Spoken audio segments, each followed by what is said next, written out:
Hi guys, Abby the Witch here, and welcome to another episode of Circle City Witches podcast.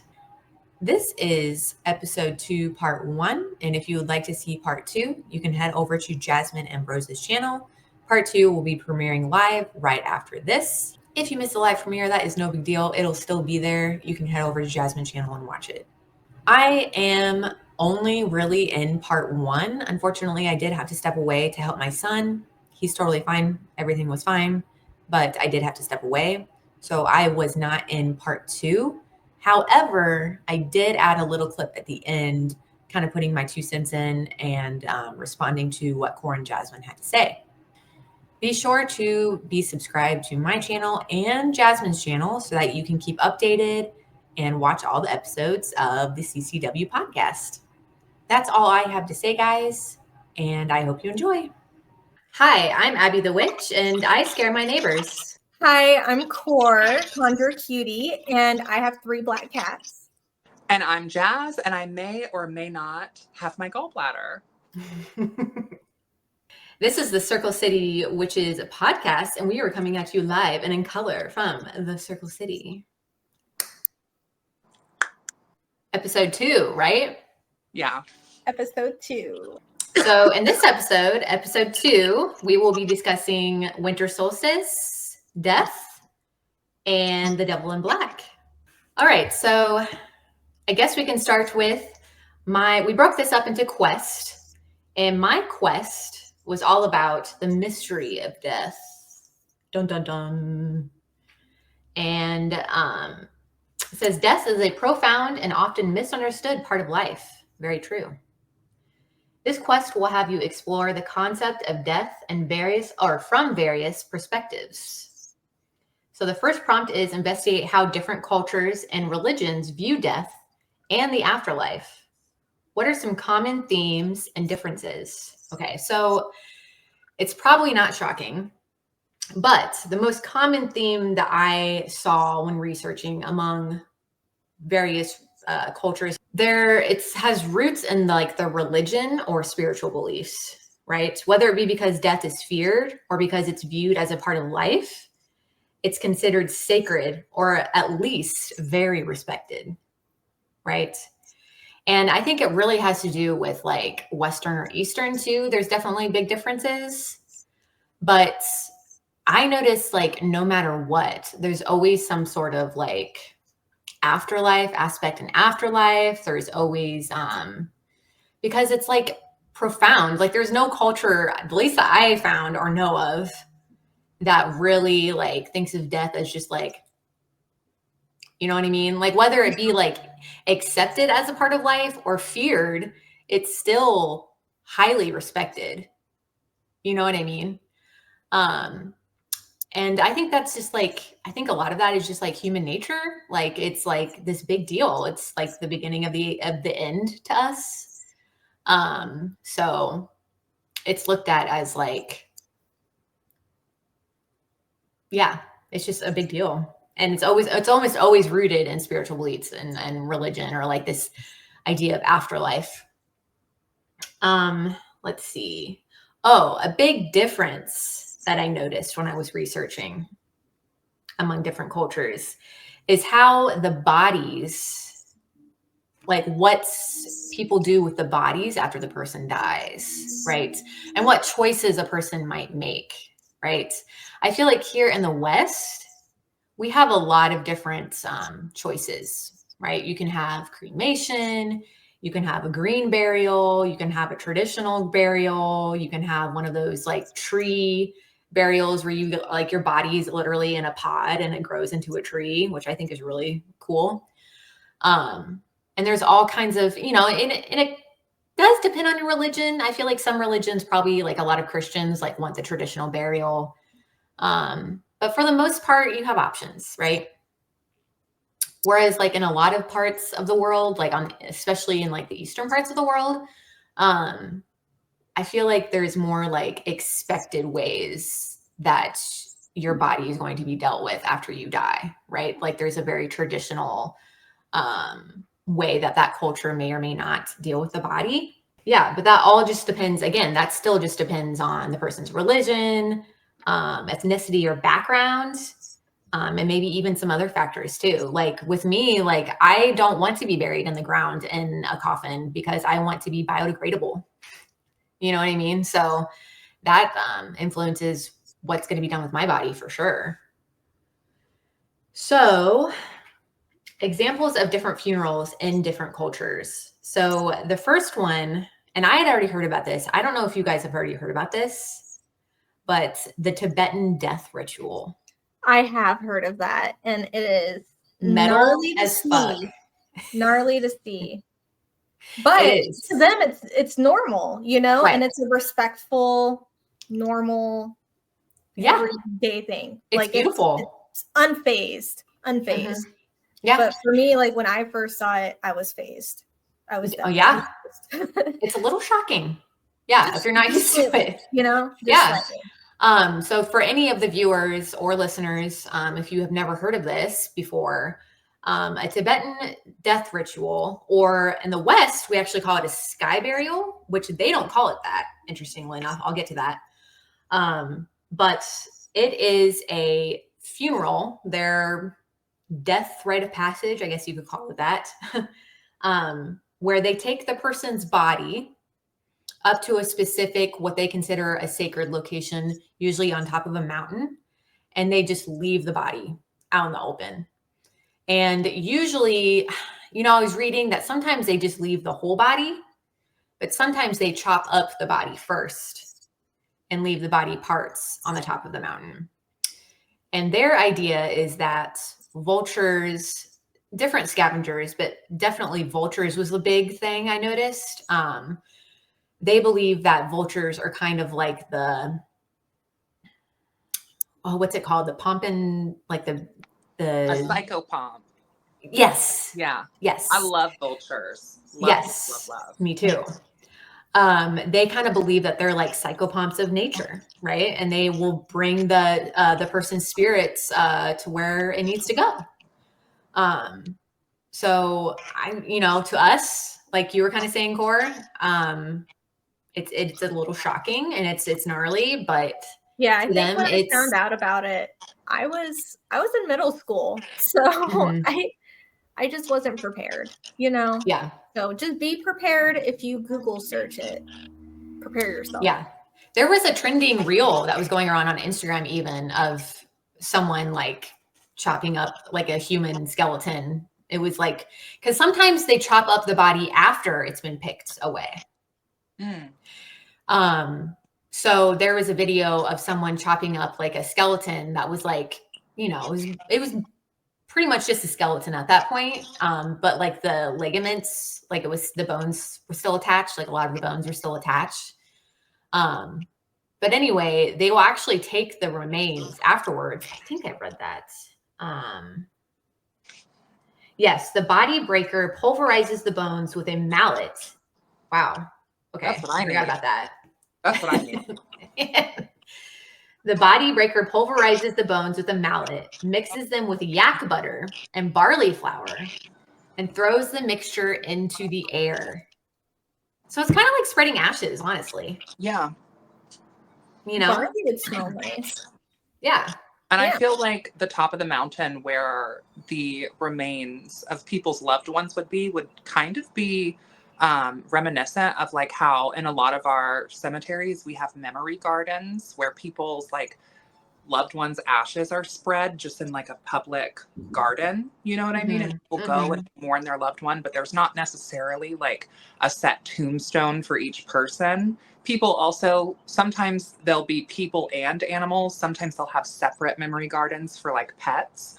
But like, there's a couple cemeteries around our city that have a memory garden, and they're usually like kind of big, artful, elaborate garden spaces where you can go and put your loved one's ashes in. And I feel like that would be kind of similar. I don't know in the sky burial practice if they go to the mountain and like have that same association with mourning, or if it's more like they honor the dead and mourn in a different way. Like maybe they don't go back to the mountain. I'm not really sure, but yeah, I don't know either. Yes, sky burials are a central part of Tibetan culture and are rooted in Buddhist beliefs. The ritual symbolizes a number of concepts, including Impermanence, the body is temporary. The body is a temporary vessel, and its ultimate fate is to be returned to the earth. So that was a big part of it too, is leaving it in nature for scavengers to eat, and for the body to kind of like be in the earth and to go back to the earth. It was kind of like it's a part of the cycle to them, right? Compassion, feeding the body to the vultures, is seen as an act of kindness and compassion towards all beings. So I thought that was cool. Yeah. That is very cool. Transition, death is a transition rather than an end, and the soul moves on to its next existence. Okay, so like I said, sky burial is a Western term. It is not only used by Tibetans who call it giving alms to the birds or to carry to the mountain. The practice may also be referred to as a celestial burial. So, a final offering. Tibetans believe that sky burials are a way to return the body to the earth and feed it to the vultures, which are considered to have the wisdom of deities. I love that. That is so awesome. I know. It's so cool. This is seen as a final act of generosity to the living and a way to help the deceased spirit move on to the next life. Sky burials are practiced in other regions, including, I can't read all of these, so I'll read the ones that I can. Inner Mongolia, Nepal, Bhutan, Sikkim, and Zanskar. Tibetan death ritual most likely came from other religion other than Buddhism. So there is a theory that it derived from, I can't say this word, Zoroastrianism. Zoroastrianism. Yes, thank you. I was wondering if maybe you would know since it's Arab. An ancient Iranian religion, one of the world's oldest religions that is utilized, sometimes called a tower of silence, where they would leave corpses of people to be exposed to the elements. And they did this to avoid contamination, which I thought was interesting. They thought that putting the body in the ground would cause contamination. Well, I could see it. Which, like them thinking it's polluting their crops if like the body is diseased, maybe. Right. If it's close to where they're farming. Right. Yeah. I think there's also something to be said about like making sure that the waterways remain as pure as possible. Because I know that that's been an issue in the past, even the not so distant past, with like running water and bodies not being buried in the ground properly. Like, yes, that runoff has to go somewhere. And that's also how like some missing persons are found, because if they take dogs out into like a wooded area and like, let's say someone's been missing, sometimes the dogs will pick up on the scent of a body, even if they can't find a body. And it's because the person's body has been buried too shallow in the ground. And so over time with rain and whatnot, it like permeates out of the ground and runs off, especially if they're buried near like another body of water. Like if someone throws pieces of a corpse around a lake or buries it pieces around a lake, usually that gets found by dogs, even if it's not above ground, because the water, like, and the contaminants from the body somehow mix and surface. And I don't know how all that works, but yeah, it's really interesting. Well, it's interesting that you say that, because actually the next culture I'm going to talk about is traditional Yupik culture. And I remember them saying that there was one time that there was a couple of bodies in their graveyard that wasn't buried deep enough, and they had a flood and some bodies popped up. Yeah. So important to bury your bodies deep enough. Anything you guys would like to add about the sky burial or Tibetan death ritual? Even though it looks scary at first, it's really respectful and it's really beautiful if you actually take the time to experience it. You know what I mean? Yeah. Yeah, definitely. Instead of just judging it. Right. And I know that most people have heard of this probably before, or at least I have for a little while, but I still thought it was worth talking about and mentioning, you know? No, yeah, I agree. Yeah. Okay, so like I said, the next culture and how they do funerals is traditional Yupik. So Yupik is the Alaskan Native tribe that I had the pleasure of living with for a couple of years when I lived up in Alaska. As someone who is clearly not native, I don't want to speak too much in detail about it just because like I don't know all the details about it. And I wish a native person was here to help me out, but I'm going to do the best I can. And they did teach me these things. So I feel like I can kind of speak on it a little bit. So traditionally, and in many cases, of course, there are exceptions to this, but in many cases, if a person died in their home, they would actually leave the body where that person died until the funeral. And the funeral was actually took place in the home, and it would be like the people would surround the body for the funeral. That's what I was taught anyway. I never went to a funeral when I was there. But I was told that, especially if an elderly person died inside of their home, the body would just be left until the funeral. And then after the funeral, they would take them to the cemetery and bury them in the cemetery that was there in the village. I'm not sure if this was a traditional Yupik thing only, if this was an Alaskan Native thing generally. I'm not really sure, but I do know that the Yupik people did it, at least in the local villages, like the school district that I was in. I know that a lot of times that's how a body was handled for the funeral. But yeah, I don't know. I don't know if there was other tribes that did it or if it was solely just a Yupik thing. I also don't know if it was Russian Orthodox, because that was actually their religion, the main religion in the village that I was in. Again, don't know if that religion is Alaskan Native. It was just specifically Yupik.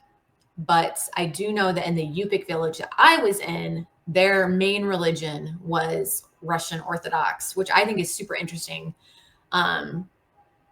Actually, for those of you who don't know, the furthest west part of Alaska is only 70 miles away from the coast of Russia. So it's very, very close.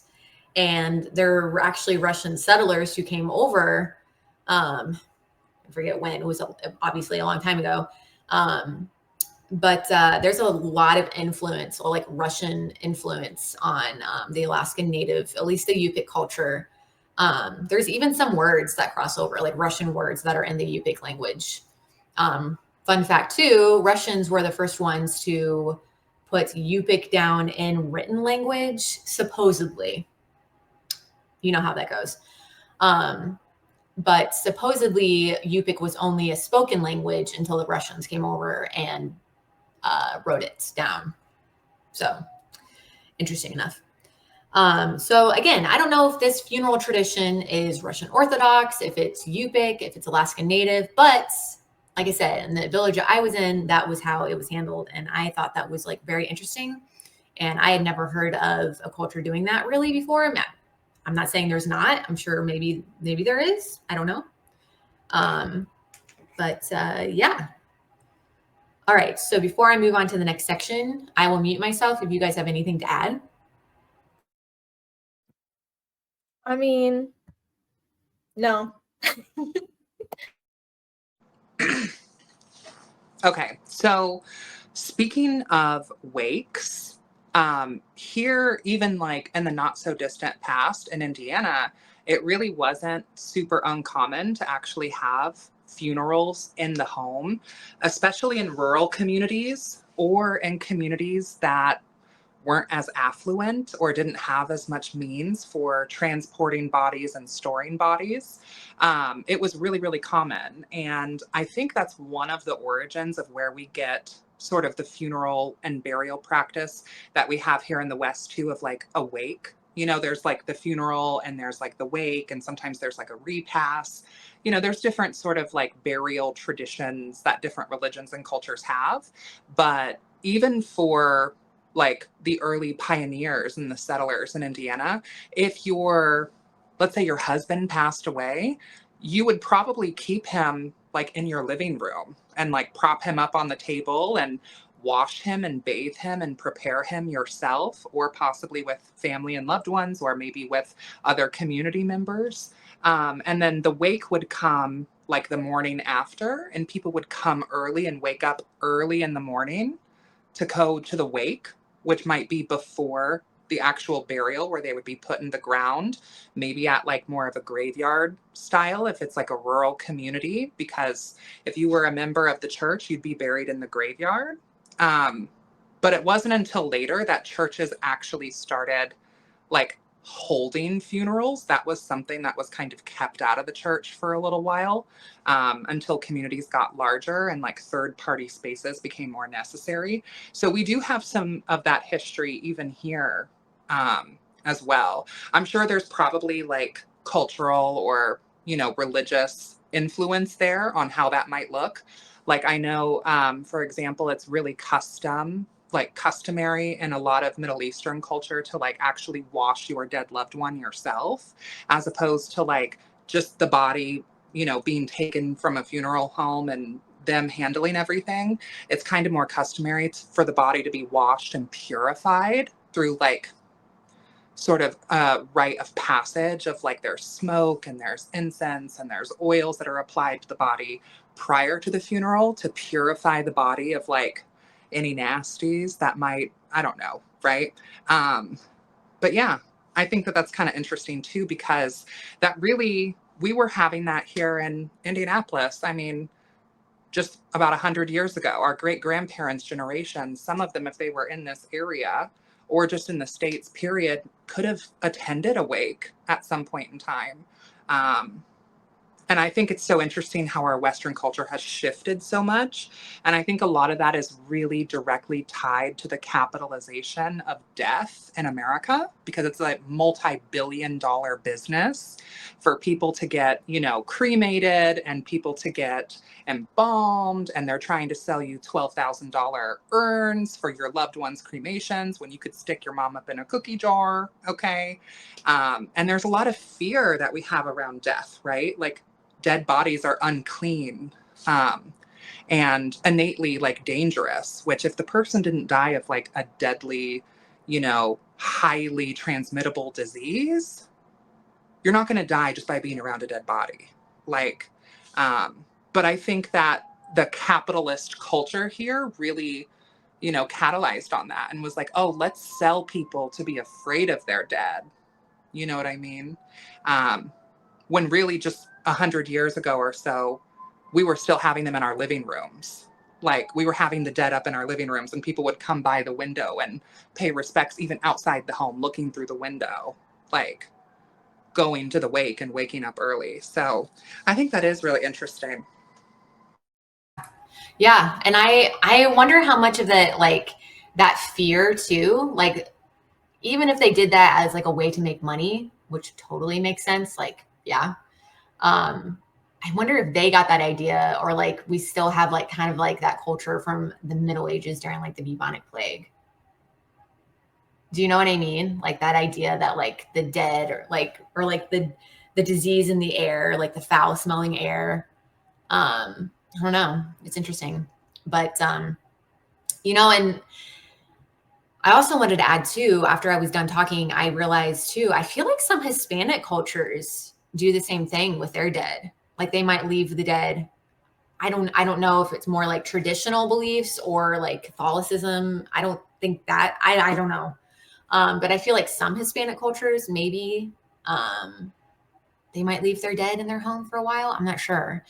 But I do know I wanted to add too, I wanted to specify that in the Yupik village, they would purposefully leave the body where they died.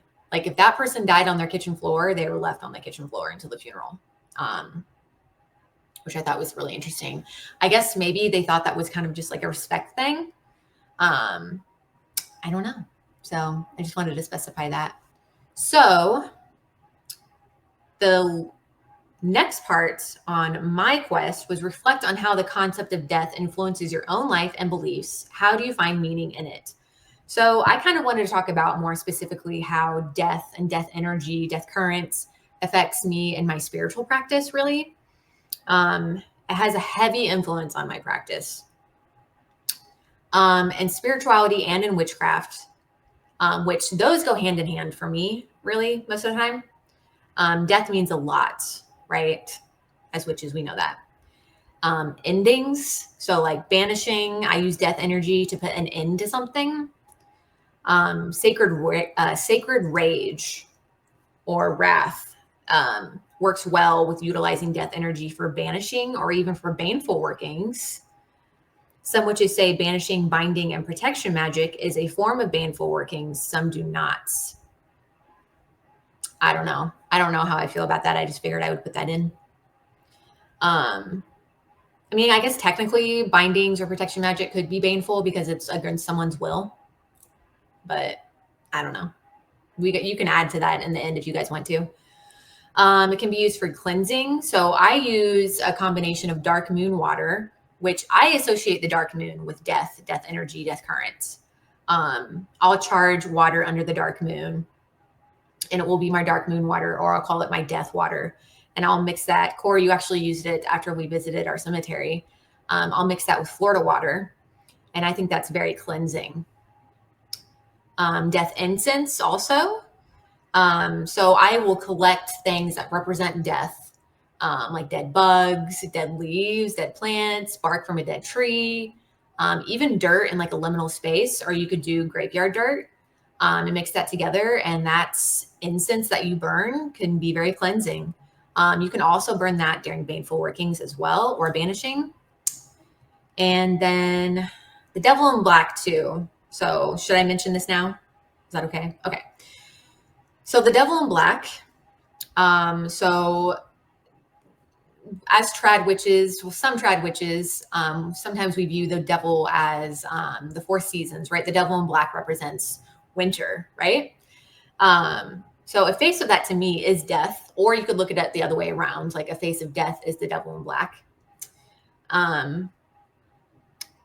I worship the devil. So needless to say, death is heavily influenced, or death is heavily emphasized in my practice, more prominently during the dark half of the year, but I work with death year round. It's kind of like how you guys have mentioned before that SCC is more death-based versus fertility-based. So that's how I kind of would describe my practice. It's way more death-based. So yeah, it's definitely very prominent in my practice. So this next part I'm going to talk about is a little bit of trigger warning. I'm going to talk about like personal loss and heavy family members. If you guys don't want me to tap on that, I can skip this part if that makes anyone uncomfortable. Okay. Okay. Just want to make sure. I don't want to make anyone uncomfortable. All right. Even though I am always a witch, I'm also human, right? I would be lying if I said I'm too uncomfy now. I didn't realize you were human. I'm out. Bye. I'm bowing out. Just kidding. Okay. Even though I am always a witch, I'm also human. I would be lying if I said death didn't scare me, especially after experiencing heavy loss in my life. I see life as fragile and very precious, and I've been reminded through traumatic loss that death is not only inevitable, but can happen at any time. That has fucked with me. So that's something I grapple with a bit, trying not to live my life in too much fear of death. It's interesting that I work so closely with something that I fear. It's a quote unquote healthy respect, maybe? I don't know. I haven't really figured that out about myself yet. Why am I so fascinated with it, even though it scares the shit out of me? You know? But death can happen at any time. Maybe, I don't know. Maybe it kind of does hold so much power, and that's why I respect it so much. And I don't know. Thoughts on that, you guys?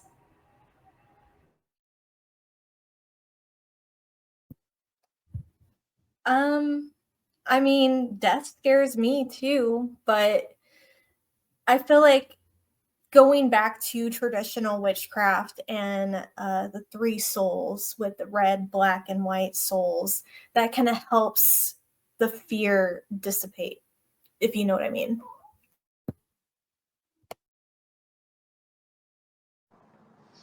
I just thought that your words were so beautiful and honestly really moving. Because I think it really does speak to like the human experience that, you know, we go about our lives and you hit red lights on your way to work and you're like, oh, fuck, like this is annoying. And like, you know, you're in a drive through lane and it's busy. And we get so caught up in like these small, mundane things that really, in the big picture, like do not fucking matter. So, I think it's so important to like, you know, plan for the future, reflect on the past, but really live in the present and like hug your friends and check in on them and tell them that you love them. Like, make time to spend time with those relatives of yours. You know what I mean? Because tomorrow really isn't promised, and people, I mean, yeah, it can happen at any time. I love y'all. I love y'all. Love And you guys. I thought it was really something to kind of like sit on with, you know, is the devil in black a face of death, or is death a face of the devil in black? Like, I feel like that could be a craft mystery worth kind of sitting with around, you know, a black mirror and some scrying. Like, I definitely feel like there is a connection there, and you know, your everyone's personal mileage and UPG I think can vary with that, but the devil being connected with the devil in black specifically being connected with winter, and with winter being so associated with like isolation, desolation, literally death. The earth itself is like dead in a way. I think that speaks to a lot. So, and I'm so proud of your assignment. Thank you so much. I had so much fun doing this quest, and it was like not only fun, but also like, I don't know, it was like good for me, you know, to like really think about it. I'm like, oh my God, I really am really scared of death, you know? I don't know. It's just a lot, you know, you guys know how it is. Like, you've experienced loss in your life, you've experienced traumatic loss in your life. Like, it just, I don't know. Anyway. Okay. So I wrote a poem. You guys want to hear it? Okay. Okay. All right. I have it on my screen. I can't see you guys, but you can still see me, right? I can't see you, so you have to unmute yourself and tell me. Yes, I was nodding Okay. my head yes the whole time, and so was Jess. Okay. All right. I just want to make sure. All right. You ready? Okay. Here we go. Curled up in the underworld, I'm near dormancy and sleep. For under the roots and graves, I'm down further than deep. But now something stirs me and wakes me from my slumber. This cold air creeps in and whispers, it's your time to rule. It's time to plunder. I unravel my body that resembles a shadow with a backbone that's linked by curses and fallow. I claw at the dirt with my emaciated fingers. I can feel the shifting winds. Even down here it lingers. I erratically tunnel, knowing it's time, going up to the surface, going up to the sky. I made it to the roots. They're gnarled and tangled. My body made of fog slips through every angle. Finally, the top. I break through with no fear. Ironically, death is born every year. I find myself framed by a hollowed tree. It's the birth canal, the portal that sets me free. I claw at the dirt and pull at the plants. They shrivel soon after and never stood a chance. I'm all the way out and can't decide where to start. I give no mercy, for death has no heart.